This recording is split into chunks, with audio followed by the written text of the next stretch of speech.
Manchester United 1, Tottenham Hotspur 6. Shaka Hislop is joining me for this one. Shaka, stop making those faces because what a performance or lack thereof we saw today. Of course, all the deja vu is coming back for United fans from the 6-1 thrashing by Manchester City many moons ago. But this time, Shaq, and I remember watching that match, this one was probably comfortably a lot worse than that one. Would you say that this definitely feels like rock bottom for Man United? It does. And I'll be honest, Alexis, I'm not sure how it gets much worse for Manchester United. Keep in mind, we're talking about a team that finished third last season. Have had an awful transfer window. The transfer window is, just over 24 hours before it closes now. And they have a lot to address. Keep in mind that this is a United team that many of us, certainly here at ESPN FC, many football pundits have been saying need defensive reinforcements. Not just reinforcements. They need a defensive overhaul. The counter to that was Manchester United had one of the better defensive records in the Premier League last season. But looking at those performances, the stats didn't back that up. Ole Gunnar Solskjaer has spent all summer chasing attacking players. He was only able to land Van der Beek, which says a lot in itself about United and how far maybe their stock has fallen. If it's not Manchester United's stock falling, that has caused this kind of that has caused players to be as reluctant to join United as it has, then certainly it's players not wanting to play for Ole Gunnar Solskjaer. So take a choice at this point. But whichever way, we're talking about Van der Beek. We're talking about Cavani coming in, and a team that everybody's been saying needs to be improved defensively. And we are 24 hours out from the closing of that transfer window. You've just conceded 6 at home. I'm not sure where the silver lining is here. I mean, with that said, like you said, and I believe that there, as I just said to you as well off camera, that there is nobody that can be signed when this transfer window shuts that will properly plaster over what we saw today, because the problems clearly do run deep. And when people say it runs deep, it runs deeper, possibly to the manager and Ole Gunnar Solskjaer, further up to the board as well. So for you, again, if we're going to play the blame game, as we are going to have to do after a performance like this, who's on borrowed time here after that? Could Ole Gunnar Solskjaer be sleeping with one eye open? Well, I'll be honest, the easier question for me to answer is who is not on borrowed time here? And I'm including the playing squad in this. I'm thinking Greenwood, Rashford, maybe Paul Pogba can still rest easily because there's so much else that is wrong with this squad, and that is just me being kind. Ole Gunnar Solskjaer, I don't know what you say to him at this point to make him feel better about his own position at the club, and Woodward, without question, has to shoulder a lot of the blame because of those feelings in this transfer window, as we just spoke about.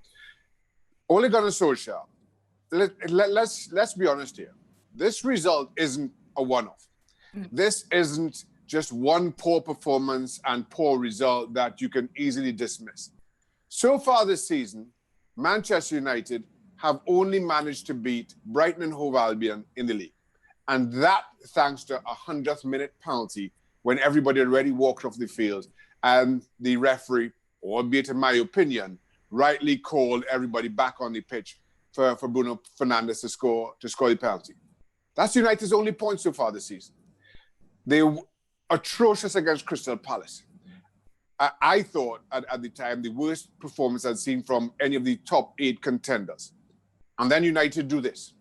I'm not sure if United are still to be considered a top 8 contender, but this performance on its merits certainly a whole lot worse than Crystal Palace's. So again, I go back to how I finished my previous answer. Where is the silver lining for Manchester United here? I'm not sure what to offer United fans in any fashion. I really don't.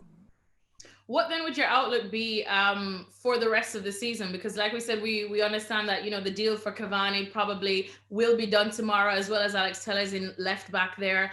We will see if Jadon Sancho comes through or not. We know not to expect much in January transfer windows as well, or at least enough to help United when they look like they have hit this rock bottom. So from finishing third last year, or last season rather, what would your outlook be now for the Red Devils? I'll be honest, Alexis, I'm not sure how to answer that question. I don't know what United's target is. And of course, the usual answers when asked, if you ask Ole or Woodward, it'll be finished top four. We still think we're a good enough team to finish top four. But so far, we've seen nothing to suggest as much. I don't think Cavani coming in changes an awful lot, given their deficiencies. I'm not sure that you get the Jadon Sancho signing done. And I'll say that I have no idea where Jadon Sancho's mind is on this right now. I have no idea how far down the track that those negotiations are. But if you're Jadon Sancho, the question then becomes, again, why? Why do you sign for Manchester United? No, if he can't answer what Manchester United's own ceiling is or what the bar is for this season, then why leave Dortmund? So then what?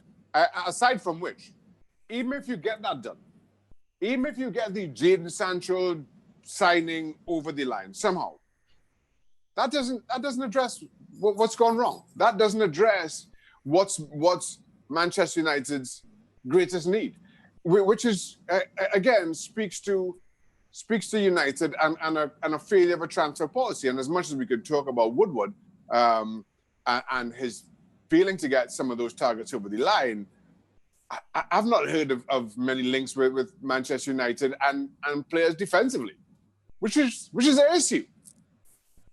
A massive issue indeed. Well, always tempting to continue talking about Man United's problems. Let's talk about Spurs. Because Jose Mourinho, what a return to Old Trafford for him. I mean, we saw in the documentary as well that everyone's been raving about how he has told this team to stop being the nice guys, to be ruthless. And that's exactly what they were today. At one point, it looked like we could probably see double figures with goals. And especially the fact that they surprisingly went one goal behind so early with the early penalty for United. But the bounce back was just brilliant, wasn't it, Shaka? It really was. Listen, you can see the goal in 30 seconds. Your game plan is totally out the window. And now you're trying to figure out what do you do. And then the response. And you're back in the game very early on. And then the capitulation by Manchester United. And credit to Tottenham Hotspur for how they went about their business. I actually thought they took their foot off the gas a little bit after the fifth. And the game just slowed right down, which you totally understand, given the number of games that Spurs have played in quick succession leading up to this one. You understand them, the game's won. No need to continue at that tempo. So Spurs were being kind when they really didn't need to. But as much as early on this season, I too questioned Spurs. Were they regressing to being the team that we'd seen Jose Mourinho do so often in the latter stages of his own managerial career? And I was very critical, particularly towards the end of his Manchester United reign and how he had that team playing. Then all of a sudden, you get this Spurs. You get the signing of Gareth Bale, who, again, not fit, doesn't feature. But Spurs have looked almost a different team just by having Gareth Bale there or knowing that he's to come. And the attacking football that you see, the pace that they play with, the ruthlessness that you see from them early on is chalk and cheese from maybe what you expected after the first game of the season and what you're seeing now. And this all without Gareth Bale on the field or even on the bench. So I think that speaks to this team's psychology, a belief in the direction that this team is going. When I hold my hand up and admit that at the start of the season, I was looking at Spurs and some of those early performances and questioning whether this was a Spurs that was really capable of not just the result, but the kind of performance we've seen of late. And then final thing, just quickly, your thoughts on the Eric Lamela incident that, of course, got Anthony Martial sent off. Lots of people didn't really like, because we know it doesn't look good, Shaka, you know. What did you think? Just parts of the game? It is. And on the one hand, I think Lamela could have been in trouble himself. And then the old cliche, as a player, you know, it's never the first incident that gets punished. It's always the reaction. But then in this age of VAR, you wondered how far back the referee would go and how he would assess things. But from the time Lamela kind of leaves his arm in that way, and then there's no real reaction other than striking, other than Martial throwing his arm in response. That was always gonna cost Martial dearly. You know, if Martial had gone down with the initial, had done exactly what Lamela did with the initial contact from Lamela, maybe we're talking about Spurs being down to 10 men. But in the end, he doesn't flinch. He reacts. That's get punished. Thanks so much for watching ESPN on YouTube. And for more sports highlights and analysis, be sure to download the ESPN app. And for premium content and live streaming, subscribe to ESPN Plus.